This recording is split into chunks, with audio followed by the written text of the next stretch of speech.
SMEs, we have technology, and then agriculture. So also remember, for this month, we have something new and exciting. We have the Agri Fair from June 20 to June 22nd at the A4 Sutherland Park. Come there. If you're in the industry, you can be an exhibitor, you can take part in meeting people, networking, among others.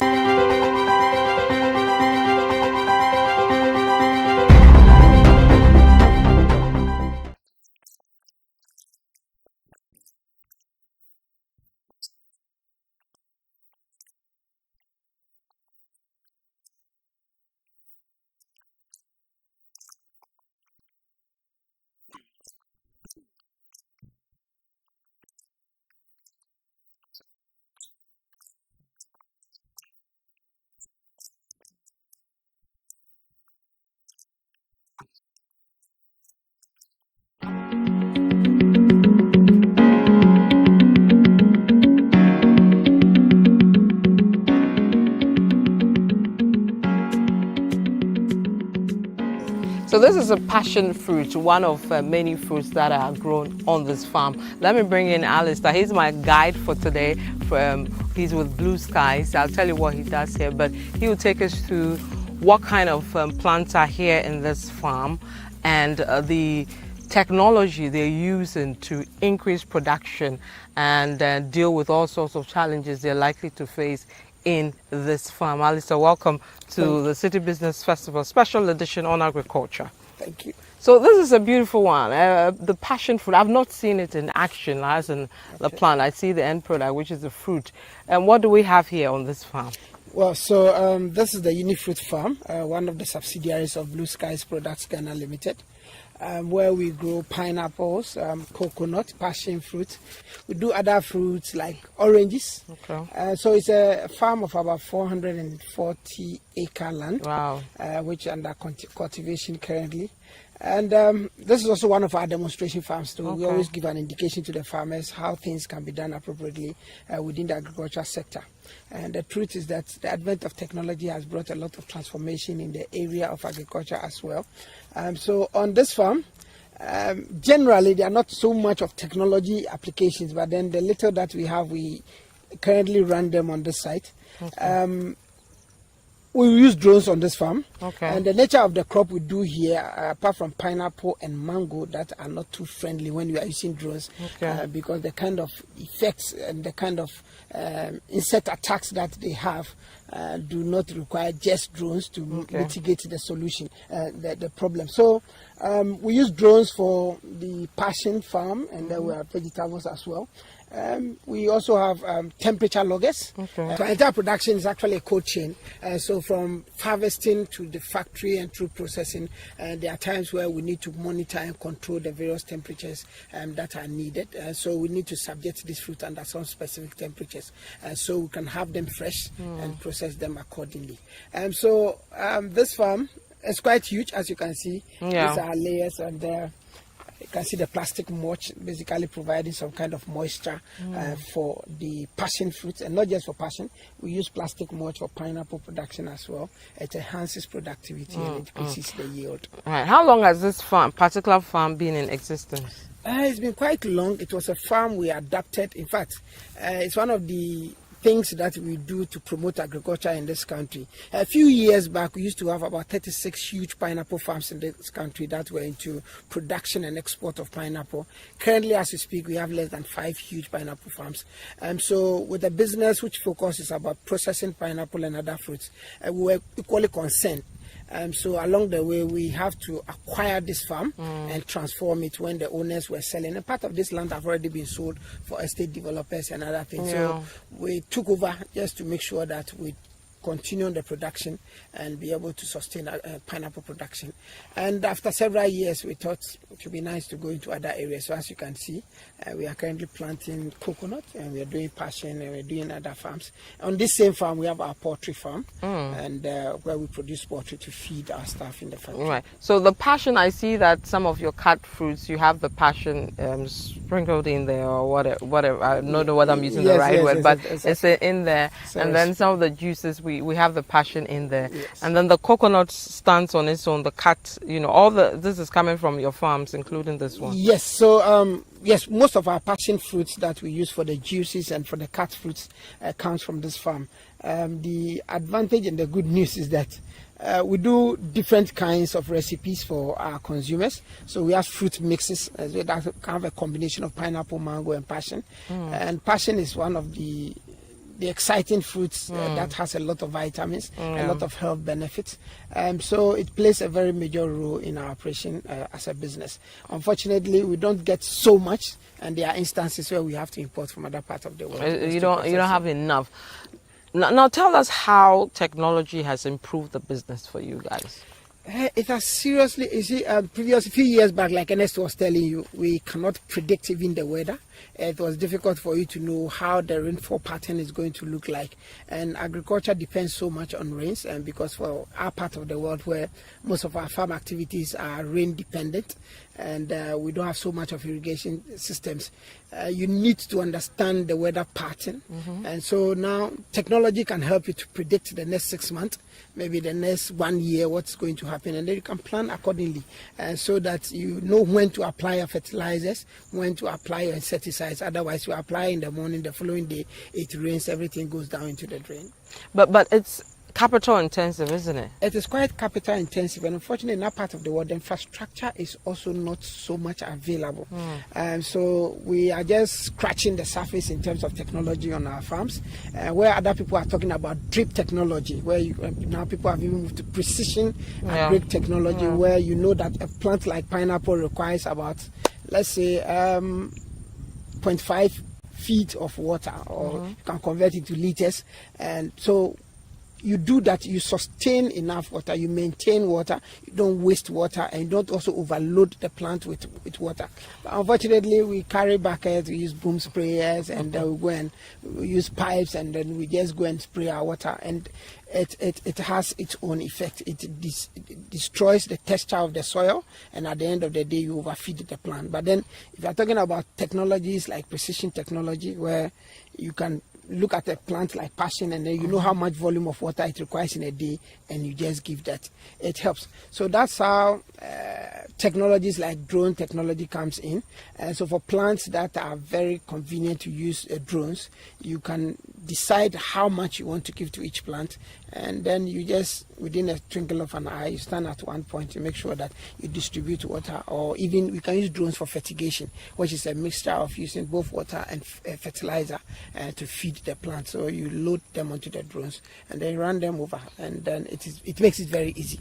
Currently, we are not able to use so much of drones in our mango farms and our pineapple farms, but for the rest of the crops, yes, we do. Okay, let's go to the pineapple area, and then you tell me what pushed you into now doing the technology thing, and what you're hoping for in the future. You talked about new technologies that are doing wonders, and or the lack of infrastructure here and all that, and how you intend to address some of these challenges that come with the usage of technology.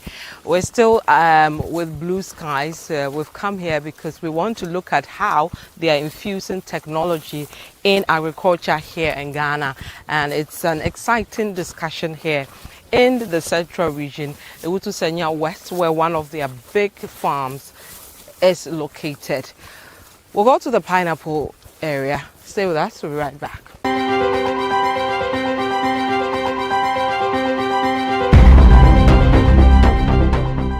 We're still with the Blue Skies company, and we are on one of their farms, and we're seeing how they're using technology to improve agriculture here in the central region. We've come to the pineapple part. Alice, I see some beautiful pineapple, these will be ready soon.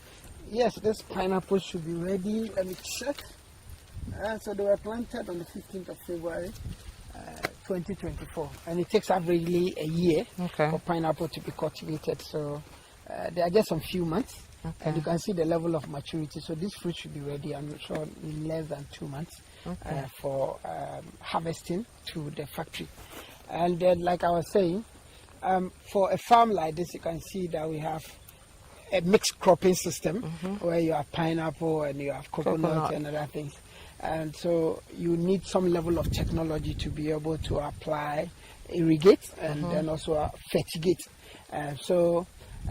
The usage of boom sprayers and others will definitely not work out here, because you have other standing trees that would obstruct the movement of the boom sprayer. So here you need a drone, and then you can have a targeted kind of precision, what do you call it, fertigation or irrigation we don't do so much in terms of, because of the space available. Some of this technology require a lot of space, but it aids productivity and it enhances productivity. So like I said, it gives you precision, and then you can easily predict.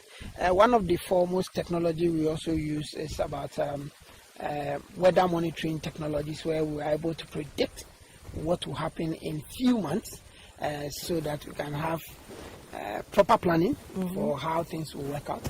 And like I indicated earlier, if you come to the production, we have technologies that will prompt you when temperatures on the farm, or probably within the production system, are going out of specification. You get a prompt, and then you need to quickly take an action and address that. So I see that the technology, you have about 3 forms of the modern technology in the agriculture space. You have a bit of precision going on here. You have a bit of AI going on here. You have a bit of automation going on here. I haven't seen the vertical bit as well, but you have at least 3 of the key technology types happening here. How easy or difficult has it been to keep it running over the period that you introduced it? Well, like you are very much aware, drone technology just came. We don't have too many drone pilots, so it's not something that we are trying to train some more people, even within my own team, to master the art of piloting the drone. These are some of the challenges: the know-how, having the human resource, and also the skills to maintain some of these technology. So we are working on it. It's a gradual process. We are hoping that technology has come to stay. There's absolutely no doubt about that, and we need to groom ourselves to move along, or we are left behind. Technology-wise, in the mid to long term, any plans on what you're bringing on board? Well, there are a couple of discussions that are ongoing. Possibly, I don't want to divulge that here. But going forward, because we work with international organizations, we supply to major supermarkets in Europe. There are some requirements that you cannot avoid. And I've been telling people that a few years back,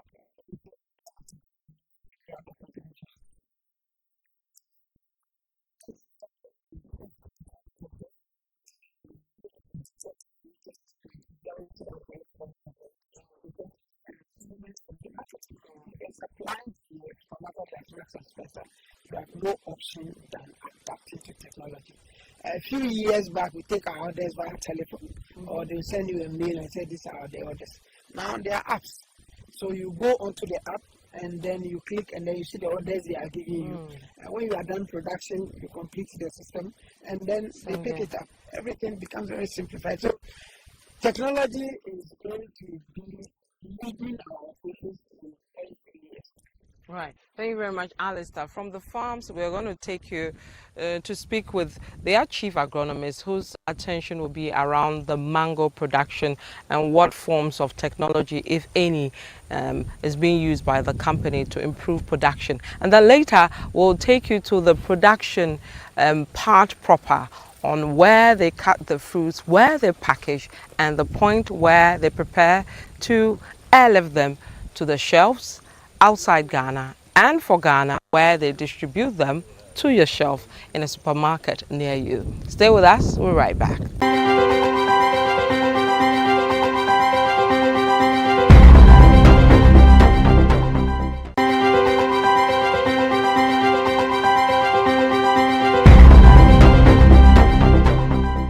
We're still with Blue Sky, still at this in Sawam Spot, and I'm going to speak to the chief agronomist on the mango plantations and issues around that. Remember, Blue Skies is into a lot of, fruits, but for this part, I'm going to speak to Mr. Ernest Ablo, who will take us through if there are any forms of technology or issues around the mango plantations and all that, so we have a better idea of what happens around that. Mr. Ablo, thank you so much for joining us on the City Business Festival, looking at agriculture with regards to this particular episode.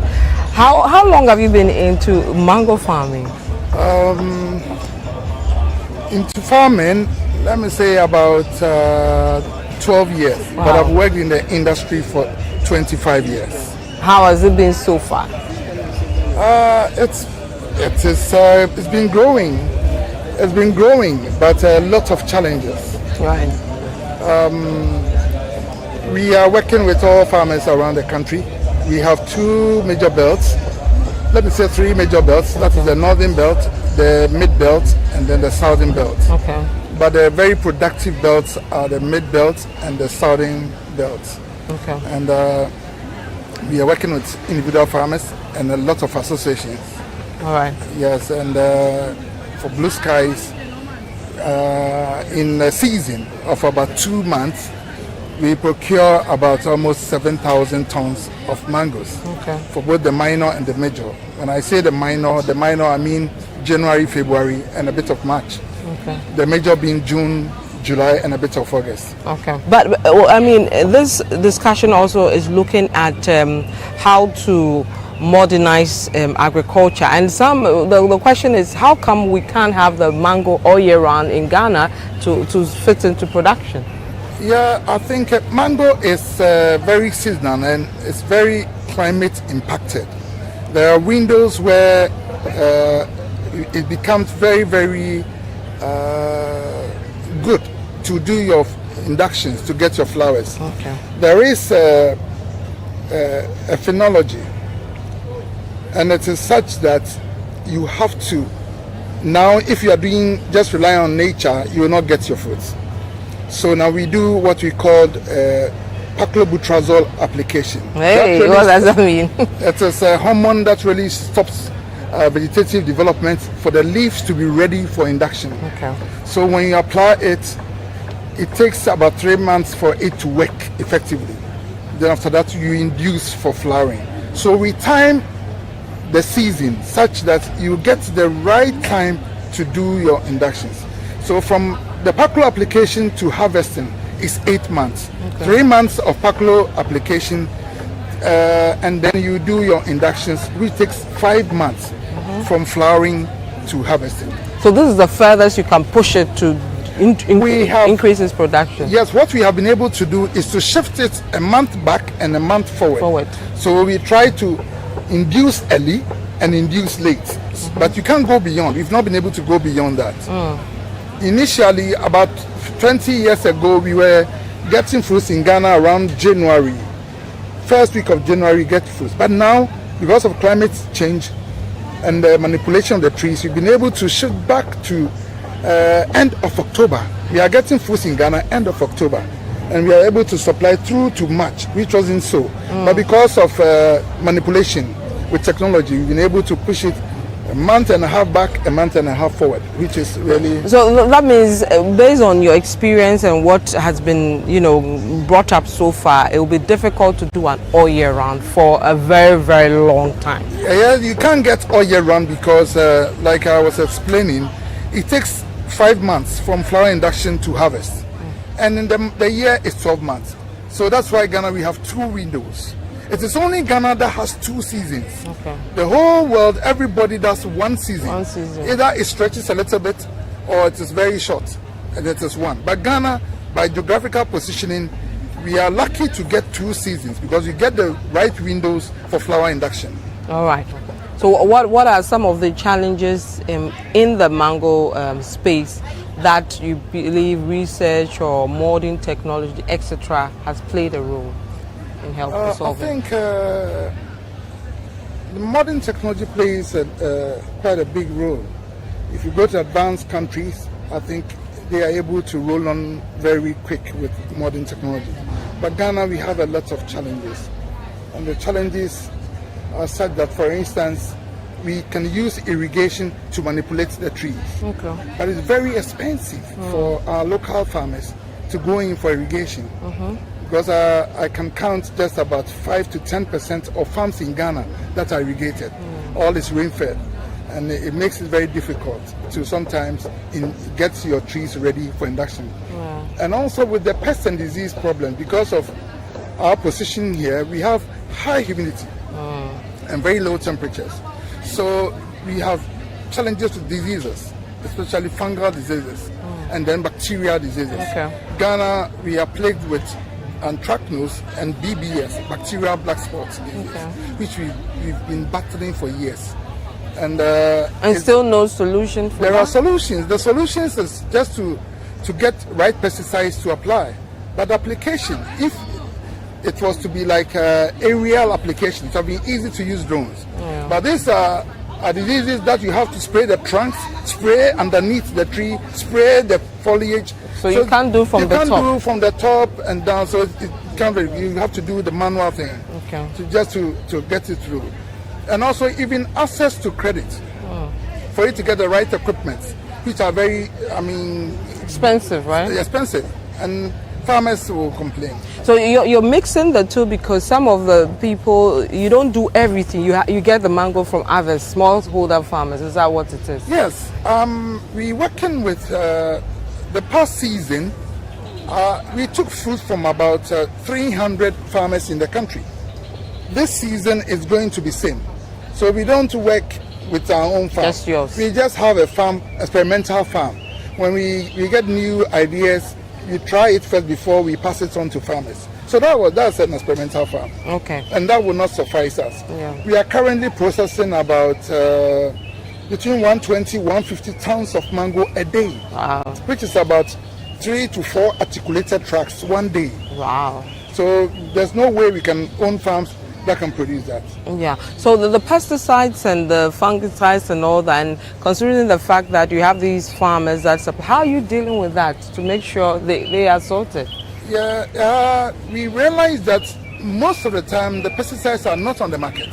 One of the challenges is availability of pesticides at the right time. So we make sure that we get in pesticides from outside. Mostly we get pesticides from South Africa and India, but more products from Syngenta. And we make sure a month and a half for its usage is available. But we cannot get it for all farms. We target products for about 2,000 acres, because that will give us the tonnage that we are looking for. Okay, and that has been. Now, looking in the future, what do you think can be infused to make production better on your farms and that of smallholder farms? I think it's all about available inputs, access to good credit with good interest rates, extension service to just get farmers close to new technologies. Extension service is dead in the country. I can bet. Wow. Yes. Why is that? What happened? Because I think the ministry is not, the extension service officers are not well resourced. That is what we know. So they can't do the jobs that they were doing some years ago. Yes, it's very difficult for government to release funds for them to go around farmers, advise them what to do. So I think the extension service is also something that's really needed to get new technologies close to farmers. We move now to the production proper, the factory proper of Blue Skies, and then we'll see how they add value or how they move the produce to the next level that you see on your shelves, whether in Ghana, in the UK, or other places across the world. Stay with us.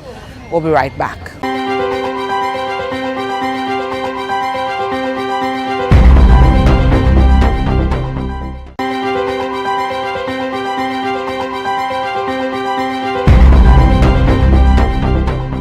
Remember, it's an exciting month.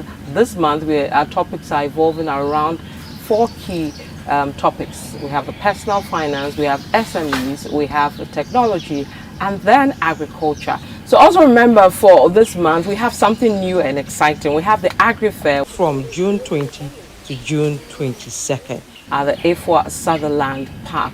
Come there if you're in the industry. You can be an exhibitor, you can take part in meeting people, networking among others. So before we go into the factory, this point is where they receive the fruits from everywhere that is coming from. So they receive the fruits. You see that in your shot, some of the fruits are in the crates and they've been exposed to the sun. This is to help them ripen, etc. and all that. So this point is a receiving area. And then on my left, you see a lady doing the test to make sure that the consignment that has come in ticks all the boxes in terms of what they have to be. So that's it. And then they are packed here at this point, the produce, and then they're ready to enter into the factory.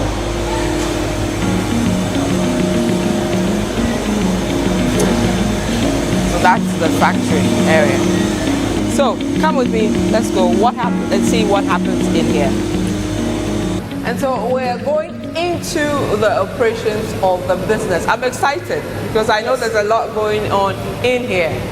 Definitely, yeah. So the operations room is just like the belly of the business, where most of the activities takes place. And there's also an office for some of the officers, and that's where they operate the deputy production manager, sometimes the technical manager. Even the general manager sometimes operates from the operations room. Yeah. And it's in the center because it gives you the ability to see all around what's going on within the factory. It cautions everybody working that somebody, an eyes could be somewhere looking at you. And it's also a means for us to engage. So when we get to the operations room, see that there are glasses through which you can look and know what's going on. Because I'm looking at one now. Yeah, so the staff can easily communicate and you can also see what's going on at any particular time. Right, so let's go into the operations proper, the belly of Blue Sky.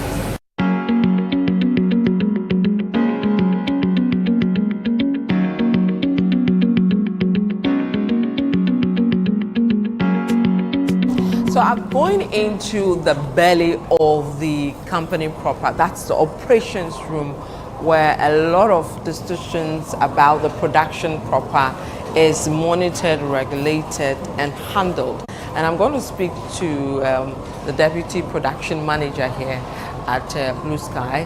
I call him Mr. Joseph.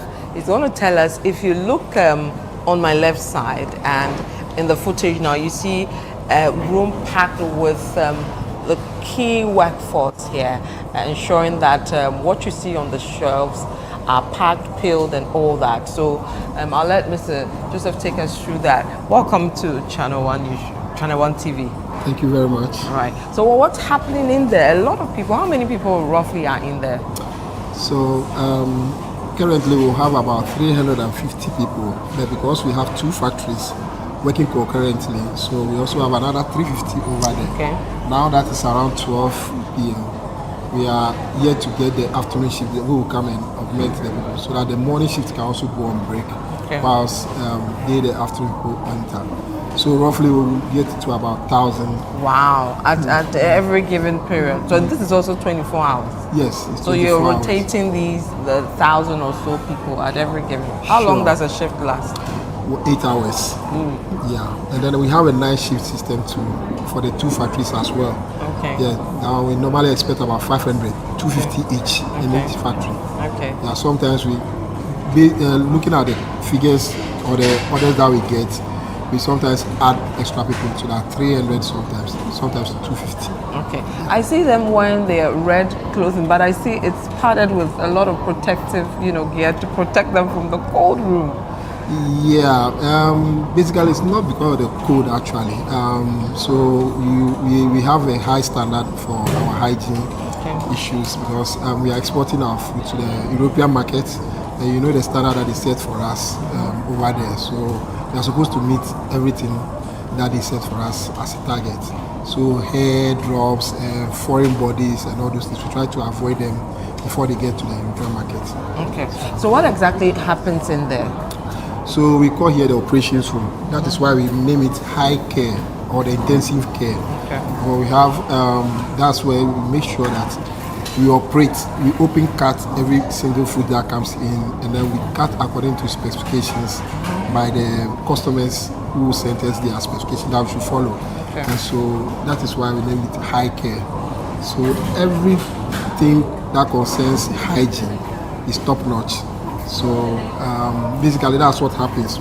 We cut, we weigh, we put in the pot, we seal, we metal detect before it goes out to the storage room where we keep the temperatures below 5 degrees before we pack them into boxes, put them into containers, and then send them through our refrigerated vans to the airport.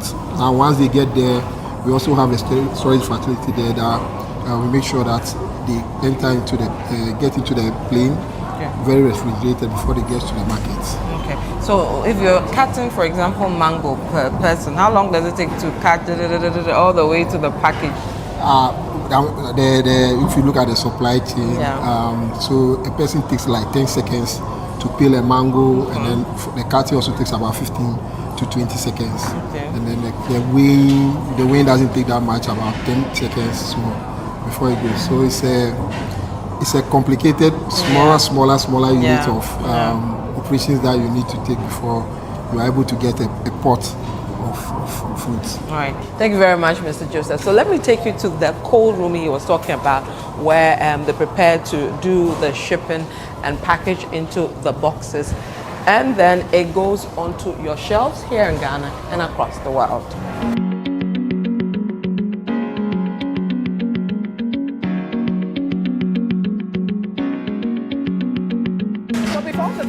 Point as the fruits come in here, they call it the blastula exit. Alistair, what's going on? And this is even worse than I thought. Yes. So like I indicated earlier, when the products are finished, we condition them for the journey. Okay. And so this is the blastula where they are kept until they acquire the minimum temperature before they are released for the guys here to pack before departure.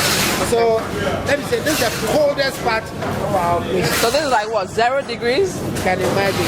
Kosovo. This is Kosovo, Russia. Okay, so it comes here finally, it conditions the fruit. The fruits, they are released to the guys here. They pack them into cases, straight to the container room, and then off to the airport. Okay, so these men and women, their job here is to pack how many packs through here, on a daily basis? It's quite a lot, because like I indicated, we are exporting currently on the average about 35 tons of finished product in a day. So you can imagine the quantity of fruit that goes through this particular place. All right, so we'll just walk through what they're doing, and then we'll get out of your hair. Wow.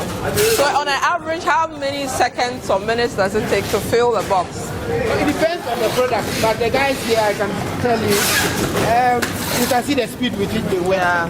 And when they start, there is no stopping. They have the expertise and they understand what they do. So I've not actually calculated the time. Yeah. They work with speed. Wow. Okay. So we're still in the factory. We've come to another place in the factory. And Alistair, so what's going on? I see some of the products coming out. Yes, so at this stage, the finished products come through here after they have been labeled. And then from here, they pack them straight to the blastula, where we'll be going to very soon. Good. And so this is the labeling or the receiving end. Okay. The temperature here is equally very cold. Yeah, this is also 5 or less? No, this is less. This is around 10 degrees Celsius. Okay. It's not that cold. Yeah. Okay. So this is where the finished products are received, and then they are packed straight into the blastula. Right. So how many people do you have at a given time over here? I think quite a number. There are a lot of people that works here. Currently, I think there are almost about 50 people. But when they are in full operation, you can have about almost 30 people working here. Alright. So this is also 24 hours. Every second. The activity of the factory continues unabated. Okay. Yes. And I see some of the shops that they are going to already. Yeah, so we supply to some of the major supermarkets in Europe. Sainsbury's, Tesco, Marks & Spencer, Albert Heijn, Monoprix, and the rest. Alright. Okay. Interesting. Thank you.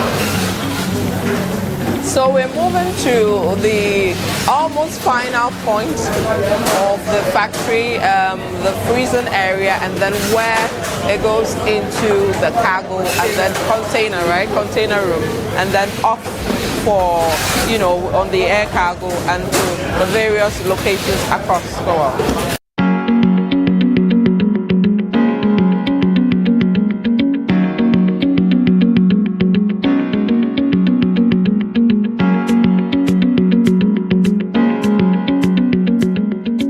We're still with the Blue Skies team, still in the factory, and we're at the final point. Very, very cold over here, like about 5 degrees. Let me bring in Alistair back.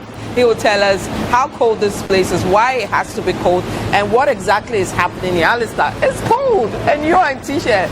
Thank you. Yes, so probably I'm used to the environment, but the truth is that the entire production system is a cold chain. So there are different temperatures at different points. This is our final point of production where products are packed. Finished products, as you can see the guys doing, are loaded into containers. So the temperature here is around 5 degrees Celsius, and then from here straight to the airport. Okay, so this goes into the air cargo. Yes, so these are going straight into the air cargo, and we are hoping that tomorrow morning by 10 o'clock this time, they should be on the shelves of the major supermarkets in Europe. Okay, so they leave with the airplanes around the time they're leaving. Yes, so the good news is that we use passenger aircraft, so in the belly of a BA flight or a KLM flight, this consignment will be loaded, and then just as you arrive at Schiphol Airport or at Heathrow Airport, this consignment will be offloaded, and they should be in the shelves for the consumers in Europe. Right, and so is this process every day? Are you packing out every day, or you have particular days? This is continuous. So as you can see, today has been a holiday. Yeah. And so we work 24/7. I think we started operationalizing the 24-hour long before. Okay, so this is a 24-hour facility, and all day long and all week long, right? Yes. So 24 hours all day long. And sometimes when we are in a very lean season, or sometimes we run just 2 shifts. But as you can see now, we are on the 24-hour, and we are hoping that we'll be able to meet the demands of the market. So how many, is it what, tons or do you pack? Currently we are doing on the average about 35 tons, but that's just the beginning of our peak period. So this could increase in the next few weeks. But then on the average we are doing about 35 tons in a day of finished products. All right. So everything is packed, and this is the final thing you get, right? All wrapped up and all that. Yes, so as you can see the containers, these things are loaded. So these are the various airline containers. You can see KLM, you can see BA. And so it depends on where we are going and what kind of airline we are using. Okay. So every day, these containers come in here. Aside the containers, we also use pallets. Okay. You can see them being constructed. So these are the means of which we get our consignments across to Europe. And then out they go, and that's it. Yeah, so once we are ready, the trailer will come in, they open the door, and they will push the containers. Also a cold, what we call it, a turbo-kinted trailer, and then straight to the airport. So the entire production chain is a cold chain. Wow. So that's it from us here at the factory from Blue Skies.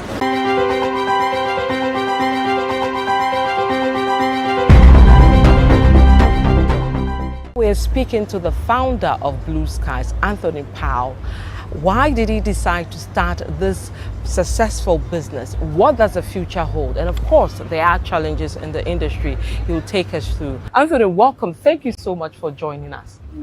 Well, thank you, Vivian, for talking to me. Right. We're always happy to tell the story of Blue Skies, because I think it is a story which can probably be understood by a lot of young people here in Ghana who themselves actually just wonder what to do next. Yeah. The opportunity, I think, for entrepreneurs, the opportunity for entrepreneurs in the agricultural sector have really never been greater. Yeah.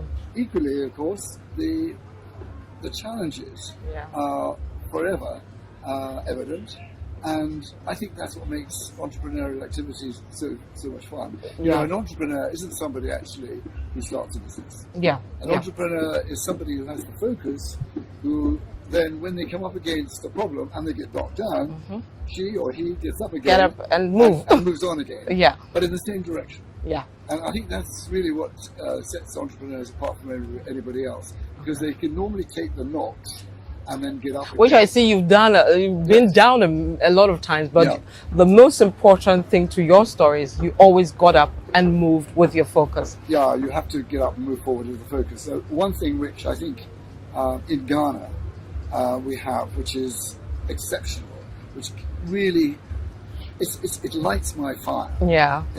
Are the people themselves. If you walk down the high street of my hometown in England, and you would, if you looked at somebody in the eye, like I'm looking you in the eye now, you probably would see a scowl, or you would see a downtrodden, beaten up face. But you don't. Here in Ghana, there's always a smile. There's a smile. There's a smile. There's an energy. There's an enthusiasm. There's a let's get up and crack on approach to life. And all we've done, all one's done, is to harness that. Yeah. And then say, do you want to come? Come along. You're crazy to come, but if you want to come along. So what pushed you to come to Ghana and build this? What tell us the story behind this vision. When did you get to Ghana for the first time? Well, let me just answer the first part of your question, which is, entrepreneurial activity isn't actually necessarily innate. It's very often something that's triggered by an event. Yeah. In my case, I was fired. Fired? Well, where were you working? In England? Yeah, I was working in England. Okay. And they got fed up with me banging on about how they really ought to go to Africa and set up a business there. So they booted me out. Okay. And so I do you mind sharing us where my mouth is, and I went over. Do you mind sharing with us a company that? Yeah, I can, because they're unfortunately now dead. I stayed with them for 7 years. They used to make freshly squeezed orange juice. Oh. Okay. And I moved them into making salads. So the first people in the world, actually, to make salads. We weren't very successful, and I thought the only way we would become successful is by actually going to the source. Their name was originally Fresh Fruit Juice Manufacturing Limited. Okay. It was such a terrible name that I changed it to Orchard House Foods. Okay, that was nicer. Yeah, and so I was the MD, the boss of Orchard House Foods, appointed by the shareholders. And to make it, I joined it when it was doing 2 or 3 million, introduced just freshly squeezed juice. Okay. So I moved them forward to do this, what we call fruit salads. Okay. And the first in the world. Yeah. And when I left, when I was booted out, we were doing 25 million. Wow. So setting up in Ghana seemed a natural thing. I'll never forget my wife's face when I went back and said, I've been fired again. It wasn't the first time I'd been fired.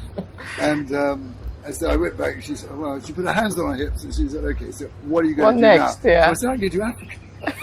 I'm sure she was like, are you crazy? She did think I was a bit mad.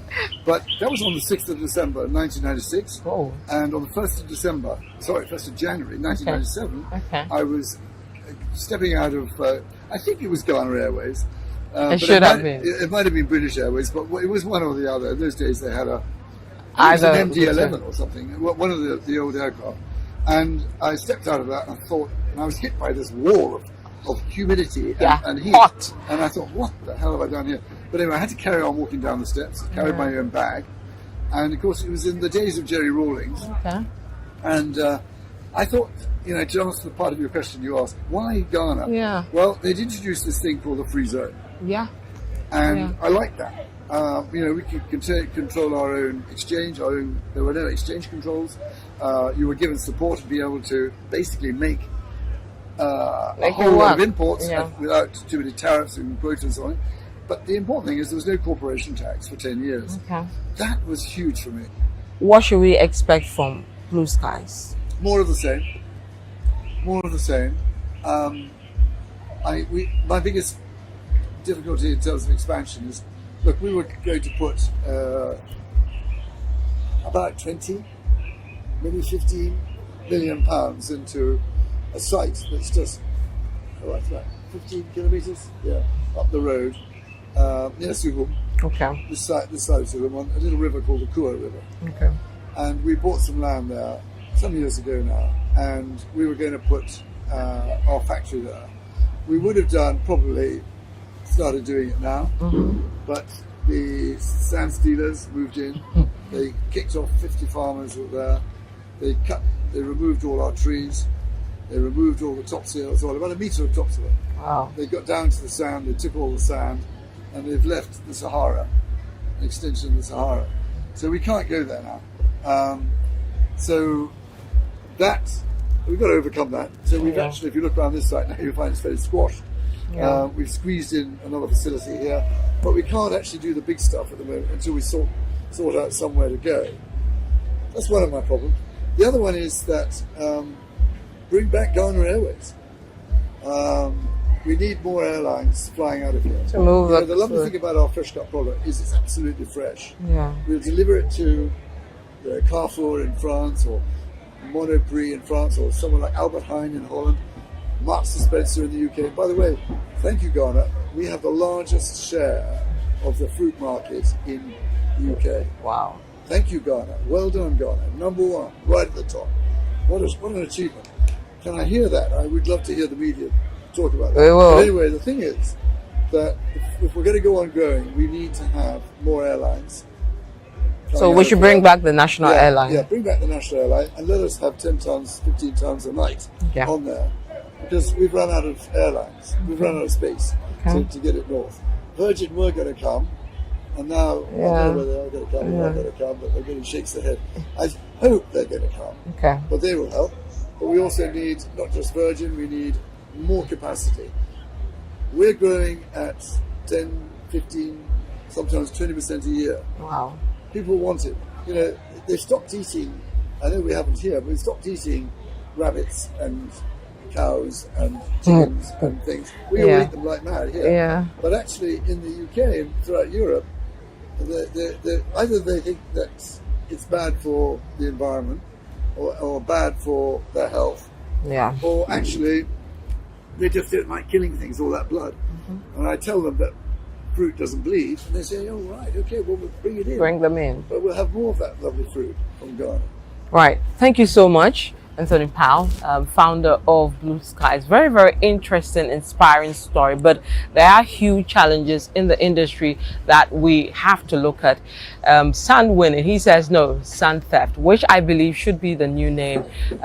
And we know government is listening to this and hope that there is change, or there is some amount of policy that will stop all the issues around agriculture that is destroying the scaling up and production of our future, which is agriculture. Remember, it's an exciting month. This month our topics are evolving around 4 key topics. We have the personal finance, we have SMEs, we have the technology, and then agriculture. So also remember, for this month we have something new and exciting. We have the Agri Fair from June 20 to June 22nd at the A4 Sutherland Park. Come there if you're in the industry. You can be an exhibitor, you can take part in meeting people, networking, among others. Thank you so much for joining us. We promise to bring you more exciting conversations in our next episode. I am Vivian Kai Loco. See you again. Bye-bye.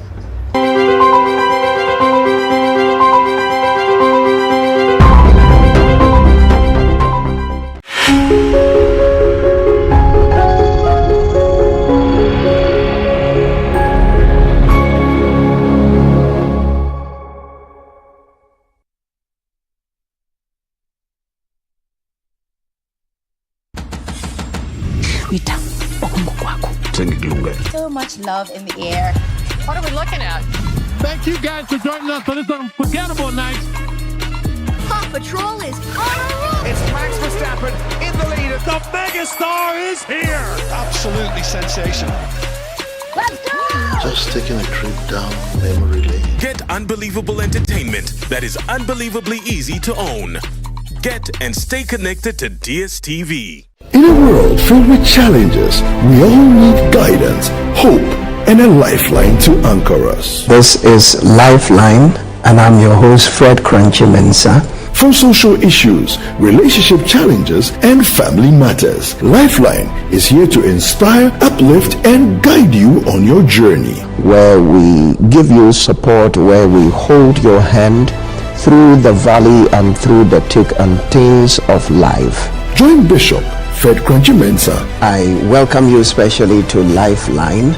every Tuesday and Thursday at 10 p.m. right here on Channel One TV. Let's walk this path together, strengthen our faith, our families, and our lives. Lifeline, because every soul deserves a guiding light. Tune in to Lifeline on Channel One TV and let's grow together.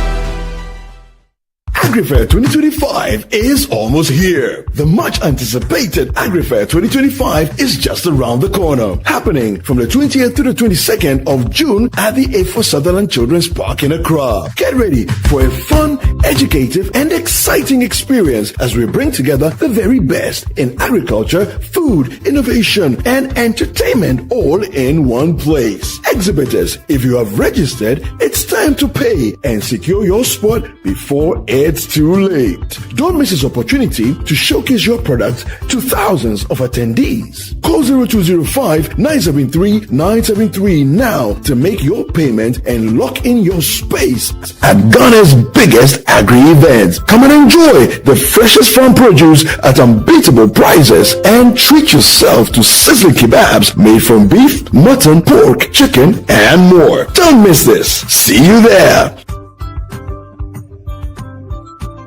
The AgriFair 2025 is powered by Channel One TV with support from 97.3 City FM and is proudly sponsored by the Ghana Exim Bank, Legacy Crop Improvement Center, Development Bank Ghana, Agri Impact Limited, the Horticulture Business Platform, and Twellium Ghana Limited. Our technology partner is Farmerline.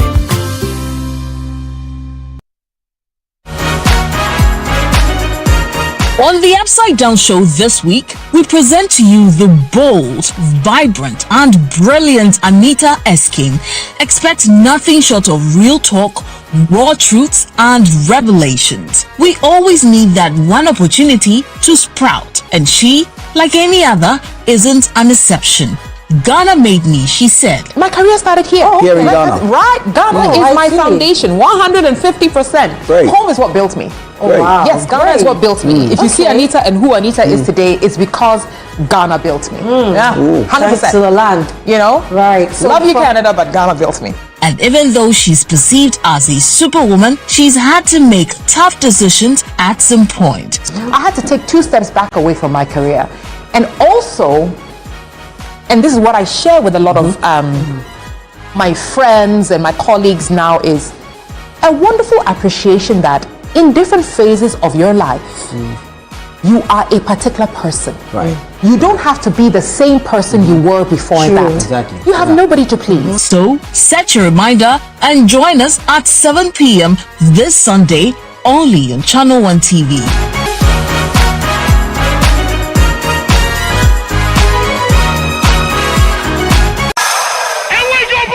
Let's get into the world of sports like never before. You know how we do it on Fridays. Join us every Friday at 7 p.m. on 97.3 City FM for Sports Panorama, your ultimate destination for all things sports. One of the biggest scandals in this country's history. You can't spend 250 million USD and come out with that.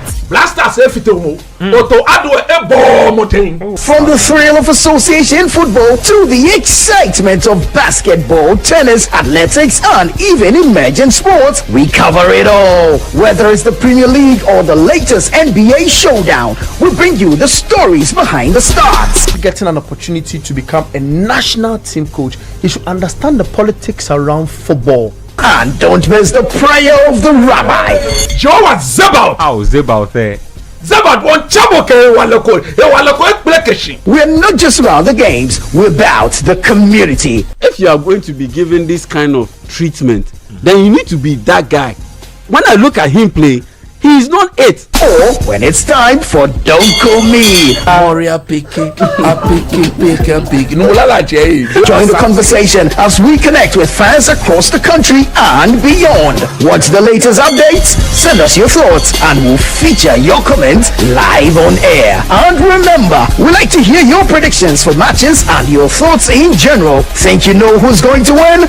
Let us know. Big shout outs to my YouTube people. Tune in every Friday at 7 p.m. p.m. only on 97.3 City FM. Sports Panorama, where sports come alive. Me ke man bi mo no Kofi Adam no my kami. Matwale. Man ke la ke no ya ne. Meneke. Fe won sha ko ba club me feke DJ. Ni wo hia ka wo hye. Ye Yesu gba mi. Amen. Sports Panorama, your weekly sports fix. Don't miss out on the action. Sports Panorama. Catch the excitement every Friday.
Welcome to The Point of View. This is your favorite current affairs show here on Channel 1 Television. On The Point of View, we get the right guests, ask them relevant questions on issues that matter to you.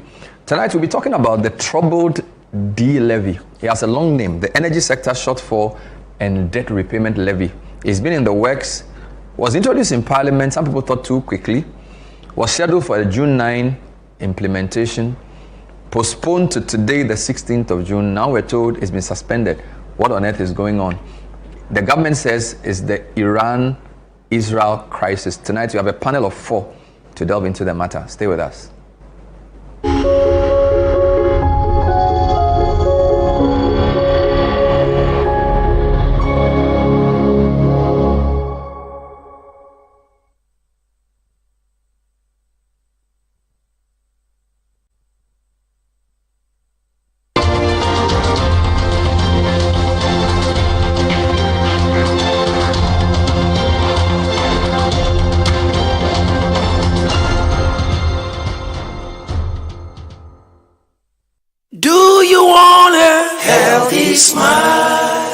Persistent bad breath could indicate gum disease. I'm Tanya from Bethel Dental Clinic, Ghana. Did you know that gum disease is a common cause of bad breath or halitosis? But there is hope. As dental hygienists, one of the main things we do when you come for your periodic visits is to examine your gum health by completing a periodontal assessment. Gingivitis, the early stage of gum disease, is common and characterized by swollen, bleeding gums and halitosis. The good news is that gingivitis can be reversed back to healthy gum tissue. Regardless of which stage is present, a professional cleaning or deeper cleanings are needed as a first step to treating halitosis or bad breath. So, schedule your appointment with your hygienist now to learn more about maintaining healthy gums and getting rid of bad breath. Healthy smile. Remember who we are singing now. At risk of prostate enlargement. We a member or her 20 ebitimi prostate cancer. 5 bitimi afamu nadia ubefamu. Actually, this is not my fault. And to wada entina midi maniche Executive Prostate Center. Executive Prostate Center is a unique medical center where we harmonize in-depth traditional medicine with cutting-edge science and technology to cure, to treat, and to prevent diseases like prostate enlargement, prostate cancer. Executive Prostate Center. Madame home facilities no any professional medical care. Sisi a bibia clear system no. Ye nro ne so de natural. Into we koso afama ye. Executive Prostate Center. My cured.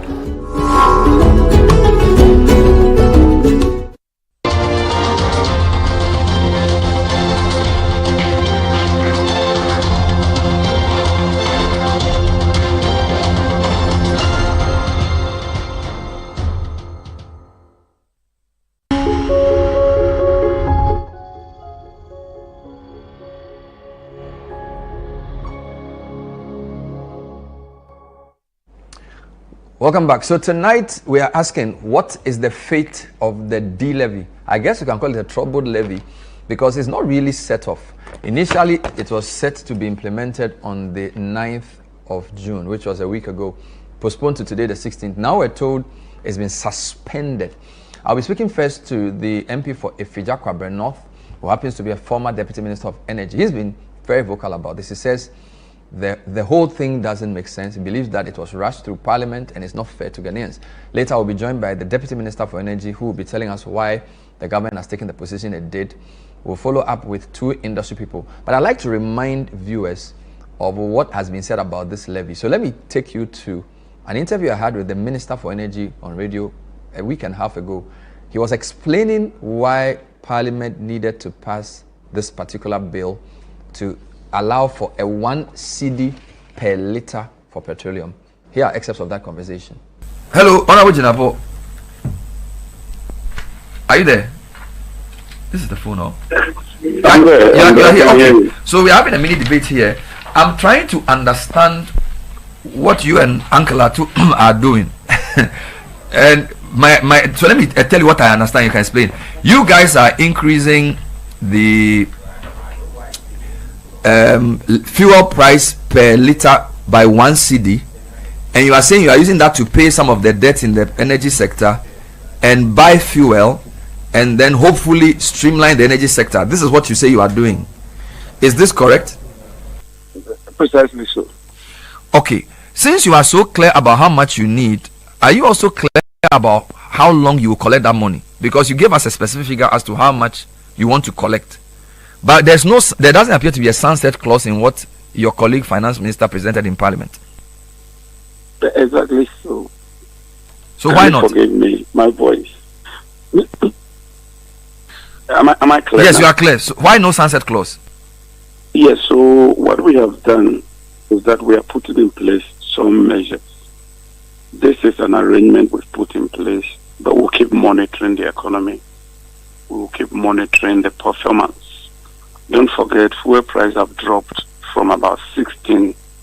Even with this current 1 cedi, we should be around 12 cedi, which means that you still have a reduction of about 4 cedi. And so what we are doing now is that in the price build-up of the electricity tariff, liquid fuels are not part of the tariff structure. Then what we call reserve margin or capacity is not also part of the tariff structure. If we are to put all that on electricity, then you'll be talking about over 50%. That would be too much.